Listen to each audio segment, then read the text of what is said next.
Hi అండి, అందరూ బాగున్నారా? ఈరోజు ఆలూ బాత్ చేస్తాను. దానికి కావలసిన ఒక అరకేజీ బంగాళదుంప తీసుకొని పై పొట్టు తీసి శుభ్రం కడిగేసి లావు ముక్కలుగా కట్ చేసుకొని దానిలో కొంచెం పసుపు కొంచెం ఉప్పు వేసుకొని ఒక కళాయిలో నూనె వేసి అది వేడిన తర్వాత కట్ చేసుకొని బంగాళదుంప ముక్కలు వేసుకొని ఒక ప్లేట్లో తీసుకొని ఒక గిన్నెలో 3 ఉల్లిపాయలు తురుము వేసుకొని అల్లం వెల్లుల్లి పేస్ట్ వేసి కొబ్బరి పొడి వేసుకొని పెరుగు వేసి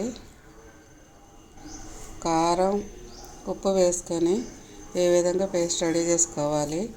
ఒక కళాయిలో ఒక గరిటెడు నెయ్యి ఒక గరిటెడు నూనె వేసుకొని అది వేడైన తర్వాత లవంగాలు ఒక 10, యాలక్కాయలు ఒక 10, బిర్యానీ ఆకు వేసేసుకొని అది కొంచెం వేగిన తర్వాత కలిపి ఉంచుకున్న పేస్ట్ వేసేసుకొని అది వేగిన తర్వాత 1 కేజీ రైస్ శుభ్రం కడిగేసి అది వేసుకొని నీరు పోసి వేపుకున్న బంగాళదుంప ముక్కలు మసాలా పొడి వేసేసి ఆలూ బాత్ ఈ విధంగా రెడీ అవుతుంది.